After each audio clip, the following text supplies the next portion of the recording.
Hello दोस्तों, एक बार फिर स्वागत है आपका हमारे इस चैनल पर। और हम बात कर रहे थे इतिहास की।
इतिहास में हमने बहुत सारा प्राचीन भारतीय इतिहास पर डिस्कस करा हुआ है।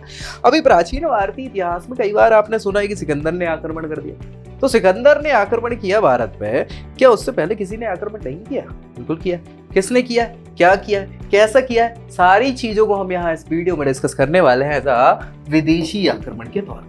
तो प्राचीन भारत के समय में क्या क्या कौन कौन से फॉरेनर्स जो है इन्वेड किए हैं इंडिया पे, किन किन ने आक्रमण किया है, वो सारी चीजों को हम यहाँ डिस्कस करने वाले हैं। देखिए थोड़ी सी कहानी हमें समझनी पड़ेगी। हमें समझनी क्यों पड़ेगी? क्योंकि समझनी पड़ेगी, ऑब्वियस सी बात है भाई, तब तो हमें चीजें क्लियर हो पाएंगी। तो देखो भाई क्या है कि उस समय का ये भारत वाला इलाका है ना। तो उस समय तो ऐसा कुछ भारत हुआ नहीं करता था, लेकिन हाँ ये वाला जो पोर्शन है ये भारत कहलाता है। ठीक है, तो इधर कुछ जगहों पे अफगानिस्तान वाला जो इलाका है इस पे भी कुछ जगहों पे कब्जा हुआ करता था। धीरे धीरे तो ये भारत इतना बड़ा हो पाया ना, ऐसा इतना इस पे शासन हो पाया उत्तर भारत के। लेकिन इन जगहों पे विदेशी आक्रांता आ रहे थे। कहां से आ रहे थे? कहीं से तो आ रहे थे। तो सबसे पहले आपने सुना होगा रोमन एम्पायर, है ना, या यूनान से लोग बाग आ रहे थे। यूनानी लोग जिनको हम कह रहे हैं, इनको हम यवंस कहते हैं, यवन, है ना, यवंस। उसके पास इधर ईरान पड़ता है, तो ईरानी शासक आएंगे पहले तो, है ना, ईरानी शासक उस समय के, है ना। तो ईरानी शासक आएंगे पहले, ईरानी शासक ईरान वाले आएंगे, फिर दूर दूर से यूनान से भी आने लग जाएंगे। तो अभी शुरुआत में तो देखो यार, जो वो सिकंदर था वो यूनानी शासक हुआ करता, यानी उससे पहले ईरान से भी कुछ शासकों ने अटैक किया है।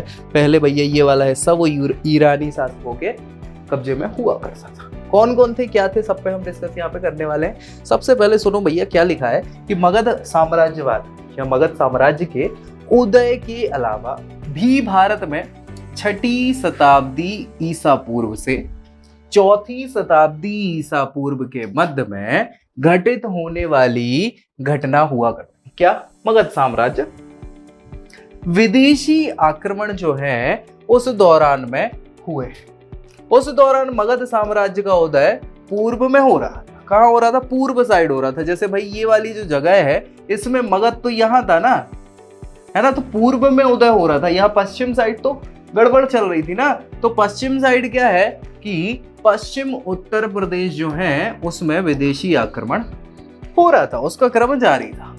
विदेशी आक्रमणों से यद्यपि कोई विशेष राजनीतिक लाभ प्राप्त नहीं हो रहा था। किसको? विदेशियों को। लेकिन देखो यार, आक्रमण तो करा, अच्छा फायदा क्यों नहीं हो रहा था?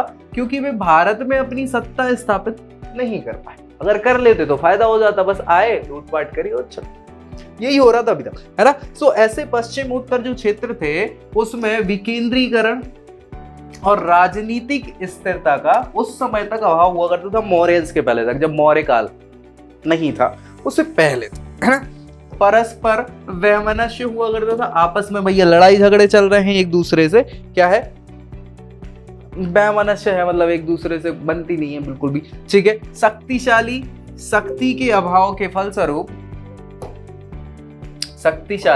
शक्ति के अभाव के फलस्वरूप विदेशी आक्रमण का यहाँ पे क्या है? सामना किसको करना पड़ा?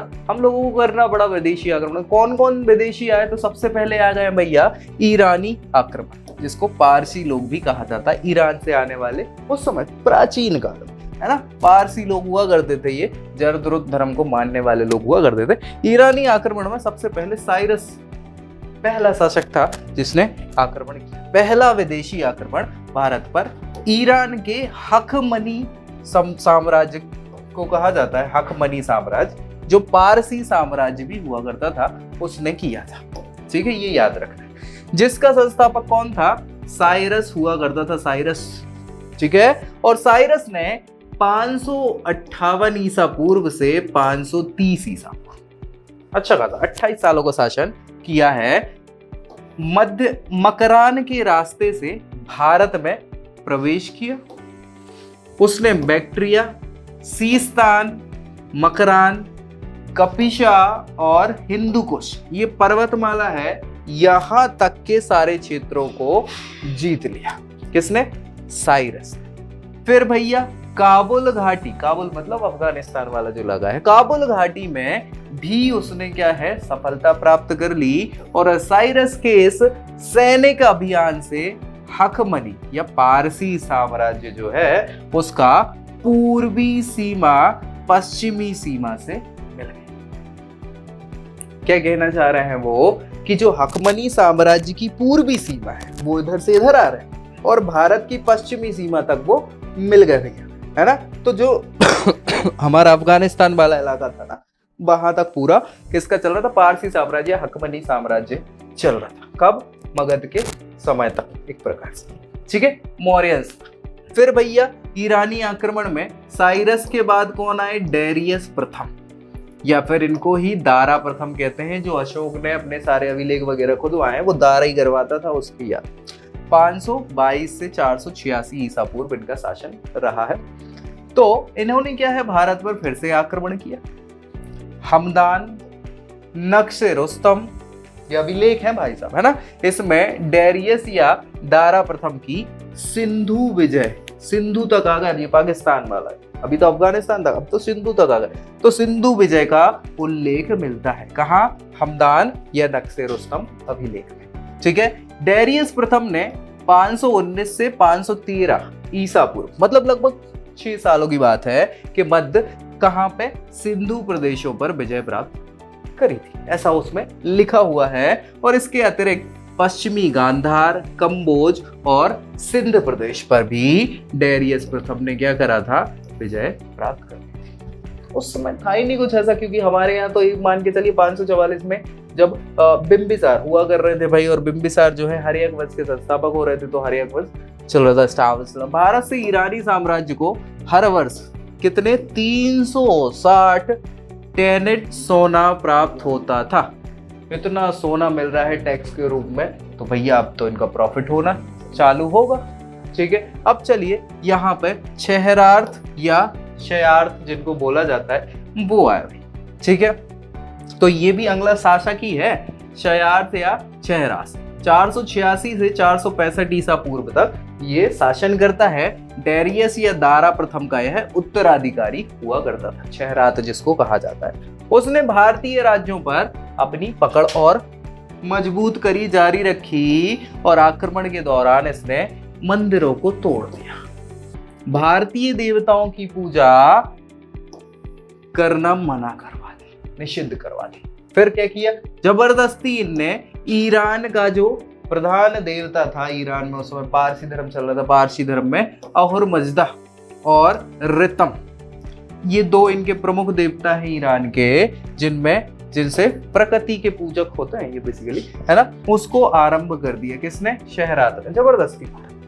और उसके कारण भारत पर डेरियस या दारा तृतीय, अगले व्यक्ति होंगे 335 से 50 ईसा पूर्व वाले, इन्होंने ईरानी आक्रमण का प्रभाव इनके समय तक रहा। फिर भैया 350 के आसपास तो फिर जब तक सिकंदर आ जाएगा, है ना। इसके उपरांत सिकंदर महान क्या है, यूनान का व्यक्ति विशेष था, शासक था, उसने क्या करा, दारा तृतीय जो इस समय है, दारा तृतीय पर आक्रमण किया और भारत को ईरान के आक्रमण से मुक्त करा दिया, ईरान को ही खत्म कर दिया उनने, उस समय के हकमनी साम्राज्य को ही खत्म कर दिया, ठीक है। फिर भैया ईरानी आक्रमण के क्या क्या परिणाम हुए कि इस आक्रमण से 200 वर्षों में भारत की राजनीतिक, सांस्कृतिक, आर्थिक, कला और प्रशासनिक गतिविधियों में बहुत ज्यादा अंतर दृष्टिगोचर हुआ है। क्या मतलब हुआ है कि भैया इन 200 सालों तक जब इतने शासन किया भारत के उत्तरी पश्चिमी प्रदेशों पर, तो वहां पर चेंजेस तो आएंगे, उस सभ्यता संस्कृति का प्रभाव तो पड़ेगा उनकी, जो फिर भारत में भी मिलेगी बाद में, है ना। सो भारत के पश्चिमोत्तर क्षेत्र में ईरानी सभ्यता संस्कृति का स्वरूप देखने को मिलेगा। और ईरानी आक्रमण के संभावित जो परिणाम थे वो क्या क्या थे कि भाई ईरानी आक्रमण से सीमांत प्रदेश, सीमांत मतलब वही पश्चिम उत्तर प्रदेश की राजनीतिक जो दुर्दशा थी कि पोल विदेशियों के सामने खुल गई कि भाई इनकी तो हालत खराब पड़ी हुई, एकता नहीं है, ये आपस में एक दूसरे से क्या करते हैं, जलते हैं, है ना, और आपस में काम नहीं होता इनका। अप्रत्यक्ष रूप से यूनानी सम्राट ने इस स्थिति से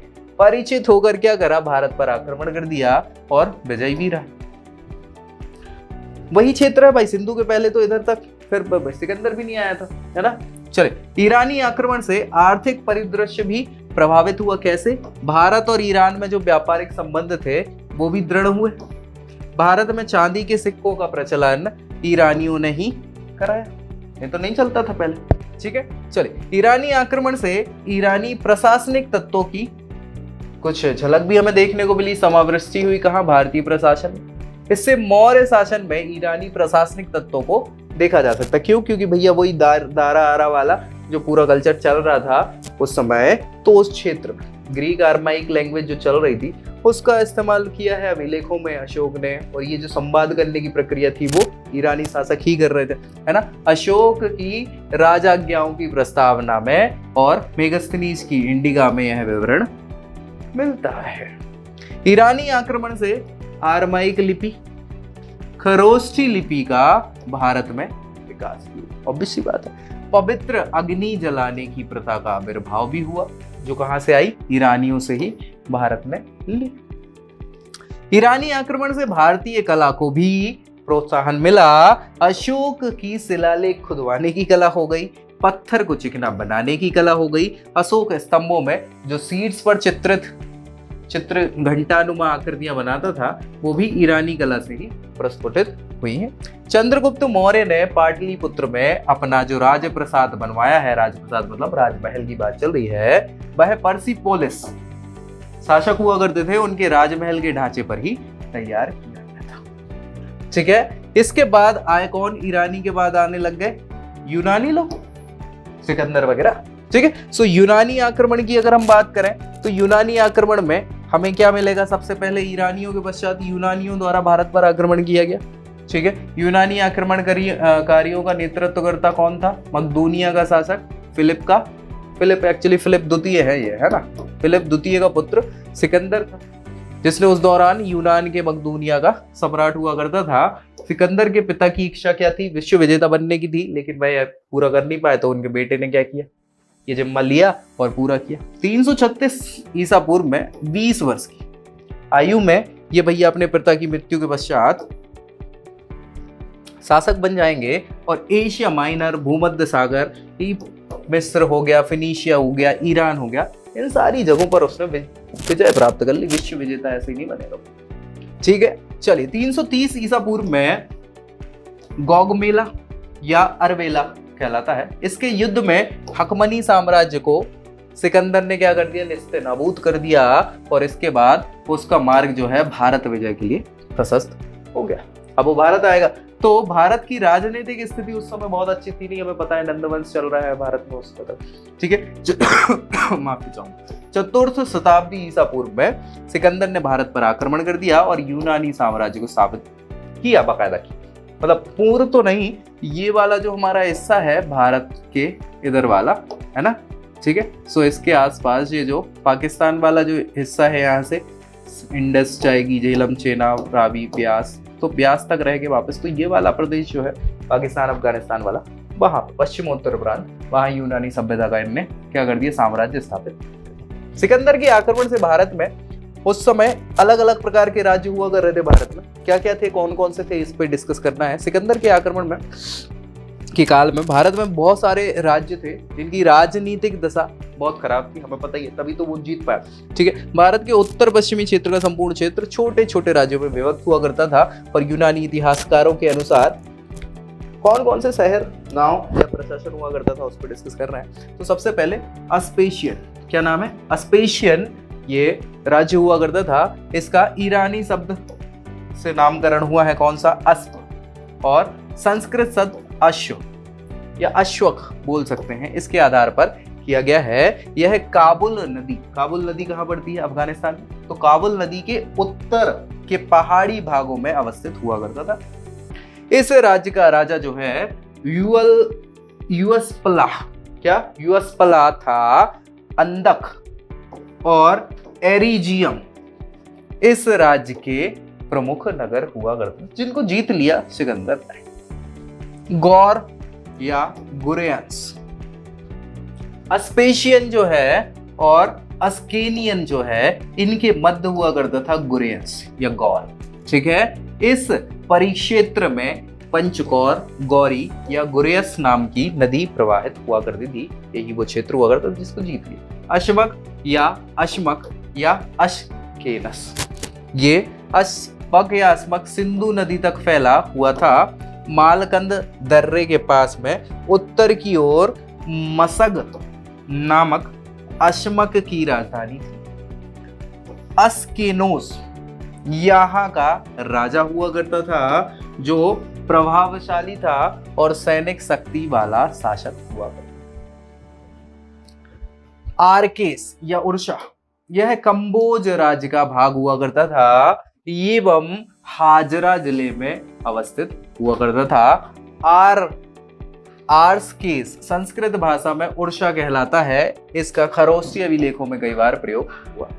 नेक्स्ट नीसा जो है काबुल और सिंधु नदियों के मध्य में मेरोस पर्वत की तलहटी में हुआ करता था। यहाँ का शासन कैसा था? गणतंत्रात्मक था और नीसा की स्थापना यूनानी युग उपनिवेशवादियों ने की थी। सिकंदर के आक्रमण के समय नीसा का शासक अक्कूफिस हुआ करता था।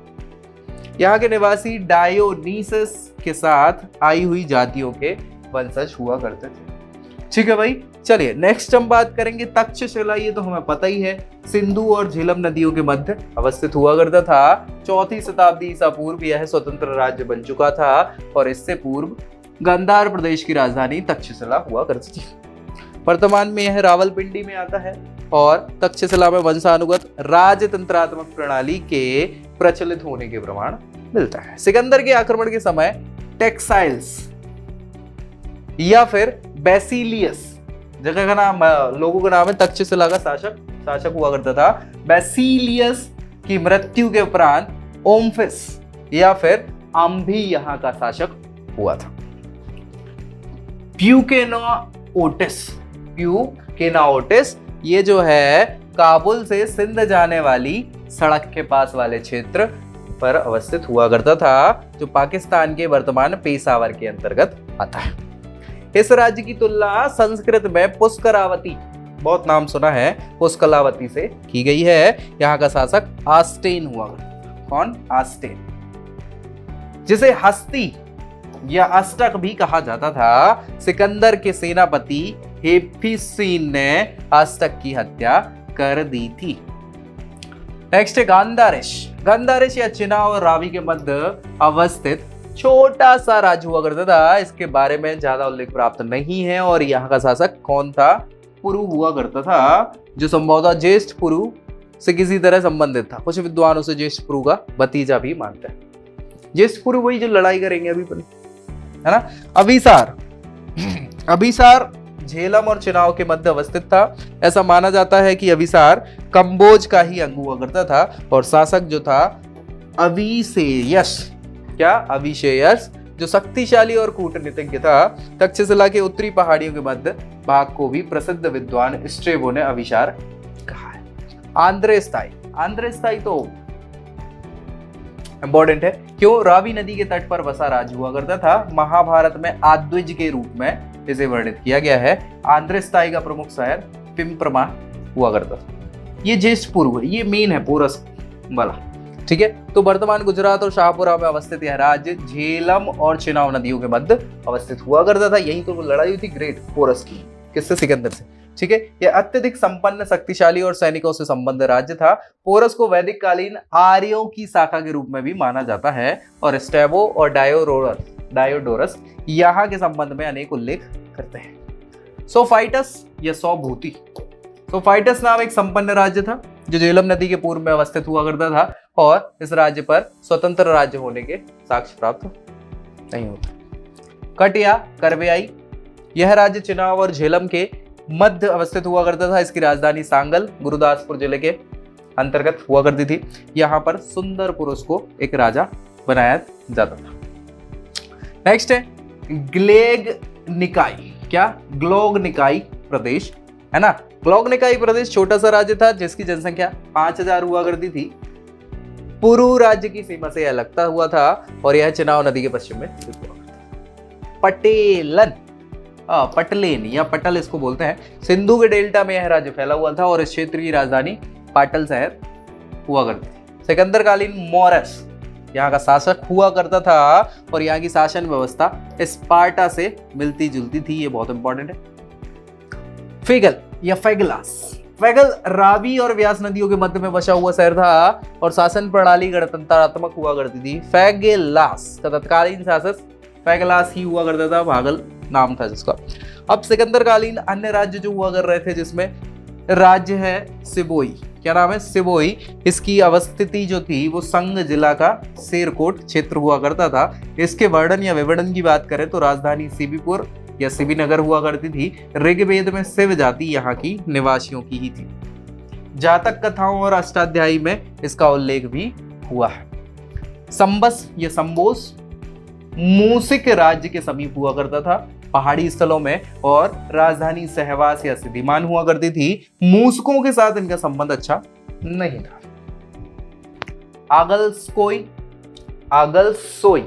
आगलसोई ये सिबियों की पड़ोसी हुआ करते थे और विशाल सेना हुआ करती थी। 40,000 पैदल और 3,000 घुड़सवार सैनिक इनके हुआ करते थे। आक्सीगेनोस या प्रोस्थस अवस्थिति सिंध के पश्चिम में, लरकान डिस्ट्रिक्ट, पाकिस्तान। यहाँ की प्रजा प्रास्ती या प्रोस्थस कहलाती थी। मालन या मालव या मल्लोई इनको बोलते हैं दूसरे राज्य को। रावी नदी के निचले भाग पर दाहिने तट पर पड़िनी ने इन्हें शास्त्रीय जीवी कहा है। एक गणराज्य था जिसे शूद्रक और मालवों का संघ था। शूद्रकों और मालवों का संयुक्त राज्य हुआ करता था। चिनाव सिंधु नदी के संगम इसी स्थल पर हुआ है, मल्लोई में। शूद्रक या आक्सी इकाई झेलम और चिनाव के पास अवस्थित है। यह गणराज्य हुआ करता था, वीरता के लिए प्रसिद्ध था, सिवियों के पड़ोसी हुआ करता था। मोपिकनोश या मूसिक सिंध के विस्तृत क्षेत्र में अवस्थित, राजधानी शंकर जिले का एल्लौर स्थित, और यहाँ पर ब्राह्मणों की संख्या अत्यधिक थी जो प्रभावशाली थे और इन्होंने भैया लड़ा था। लौट के जब ये जा रहे थे सिकंदर, तो इस तरह युद्ध हुआ था और तीर लग गया था ऐसा कहते हैं, तो उस तीर की वजह से बाद में मृत्यु हुई, घाव नहीं भर रहा था। अलग अलग चीजें मिलती हैं, ठीक है। राज्य अम्बस्ट या आवस्ट्रनोई, यह भैया मालव देश के नीचे चेनाब और सिंधु के संगम के ऊपरी प्रदेशों में अवस्थित था। सिकंदर के काल में शासन पद्धति जो हुआ करती थी गणतांत्रिक थी। चारों वर्णों के लोग यहाँ पे निवास करते थे। नेक्स्ट है सोद्रई और मसनोई।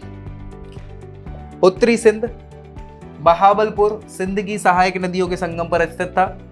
राज्य सिंध नदी के दोनों ओर अवस्थित हुआ करता था। ओसोडियोई क्या है? चिनाव के तटवर्ती क्षेत्र में अवस्थित था और ओसोडियाई महाभारत में इसका वर्णन मिलता है। नेक्स्ट हम बात करेंगे भैया ये जगह की, जो आप देख पा रहे हैं ये उस समय का भारत है, मतलब भारत तो नहीं है, आने की जगह है ये किसकी? सिकंदर के आक्रमण की जगह। 1 2 3 4 5 6 ऐसे ऐसे इनने आक्रमण करके ये पहुंचे, ठीक है भाई, भारत तक, यहाँ पे ब्यास नदी तक, और इसके बाद वापस चले जाते हैं, ठीक है। कैसे क्या इनने युद्ध करे, क्या करा, ये सारी चीजें देख पा रहे होंगे आप, समझ में आई गई होंगी, ठीक है। तो बस इतना ही है मेरे ख्याल से इस वीडियो में। नेक्स्ट वीडियो में हमने हालांकि डिस्कस कर तो लिया ही था ये सिकंदर की लड़ाई और पूरा का पूरा नंदवंश, और फिर तभी तो हम मौर्य पढ़े थे। तो नेक्स्ट हम बात करेंगे इसके बाद के जो आक्रमण हुए हैं वो सारी चीज़ों। मिलते हैं नेक्स्ट वीडियो में, तब तक के लिए जय।